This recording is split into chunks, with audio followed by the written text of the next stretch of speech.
If someone is making $60,000 to $200,000 a year, what are Yes. the three things that they should do today? Are they to lower their self-employed or tax bill? W-2 though? Let's do both. Okay. Let's start with W-2. All right. So if you're making $60,000 to $200,000 W-2, here's what I'm going to need you to do.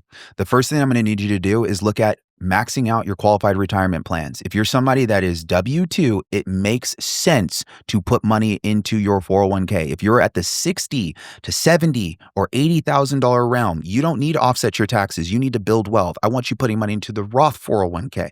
If you're approaching $200,000, $250,000 in income, this is when you can start deciding whether or not you want to continue to build up the Roth dollars and just pay the tax, or if you want to turn around and start mitigating your tax bill and start contributing to a traditional 401k.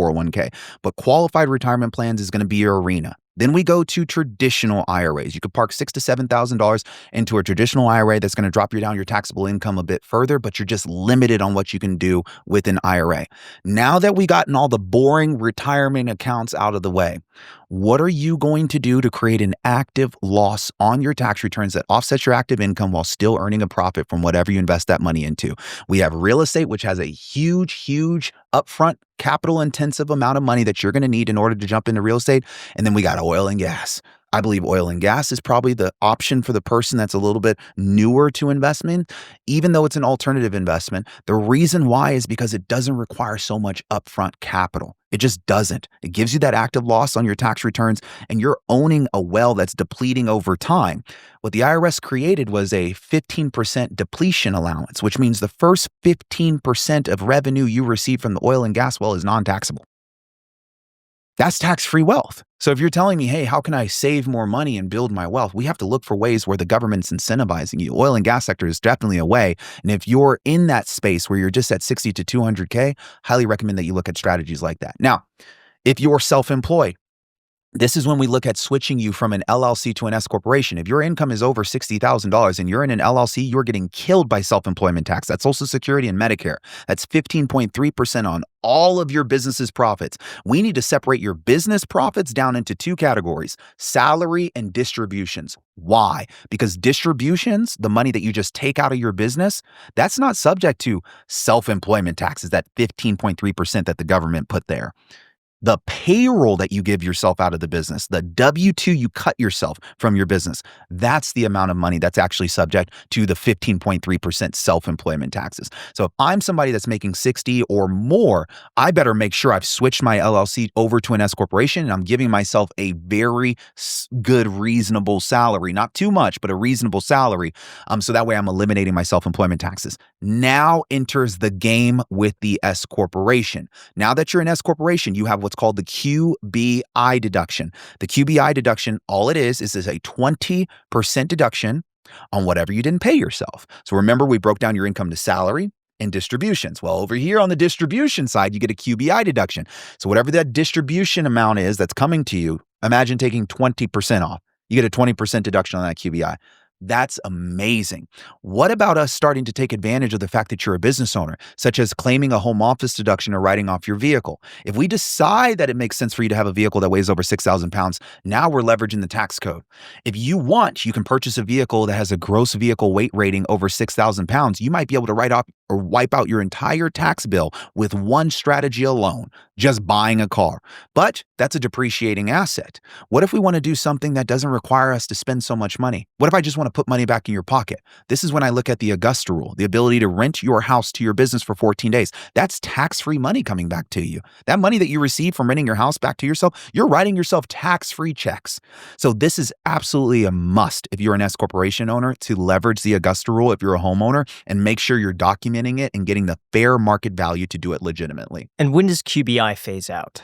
QBI, well, based off of 2024 law, I need to look at the new 2025 tax code. It was right around 400,000. So if you made over 400,000 is when you no longer start to receive that QBID deduction. Can you get the QBI from 0 to 400 though? Yes, you can. Yeah. It starts to phase out though. Yeah. It slowly starts to phase out. And once you're over that, then you get zero of it. Sucks. What are your thoughts on an insurance captive?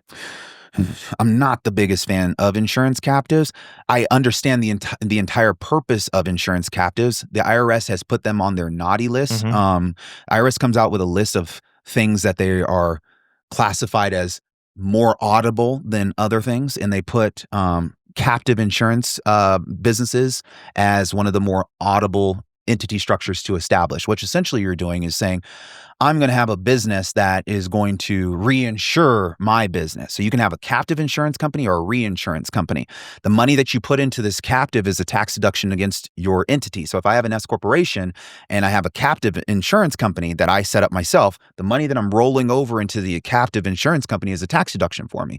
The money that's sitting inside of the captive can grow, but it's also being utilized in the event that I ever have an issue with my company from an insurance perspective. So now I can use my own insurance company to cover liabilities associated with my operational entity.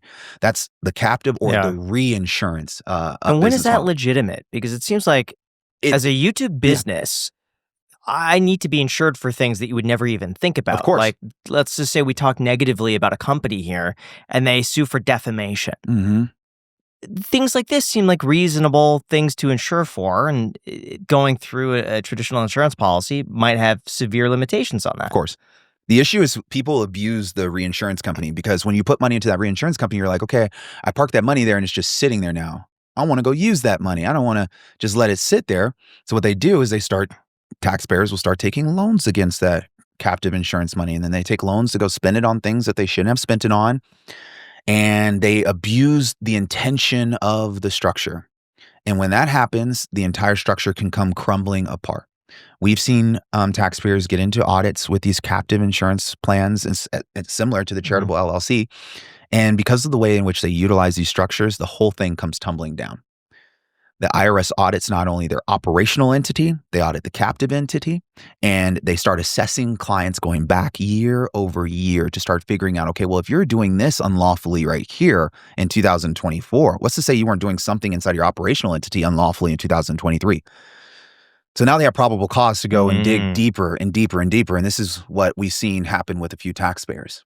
So we've talked to countless entrepreneurs on this show, but one thing we haven't really covered is how do you actually get started? Like, where do you even go? How do you actually set up an LLC? What's the first step? Well, if you're asking yourself those questions, I have great news for you because we've actually partnered with Busy to sponsor this episode, and I've actually used them myself, and I gotta say, it was incredible. Setting up my LLC took less than 10 minutes, and I gotta say, like, the best thing was just knowing everything was getting done properly and professionally, and I was honestly just so shocked at how easy it was. Busy has helped over 1 million people start their businesses, and they make the entire process super simple. There's no confusing paperwork, there's no legal jargon, you just fill out a short form and they handle all the rest. Plus, they include your first year of registered agent service for free, which other companies charge up to $250 for. And the best part is there are no hidden fees or surprise subscriptions, so what you see is what you pay, plain and simple. So if you guys are finally ready to start that business idea you've been sitting on, check out busy.com/ICH. That is bizee.com/ICH. I used them myself, and honestly, it was so easy. If you guys want to start a business, do it with Busy. There's also a link down below in the description. You could just click it there. Thank you so much to Busy for sponsoring this episode.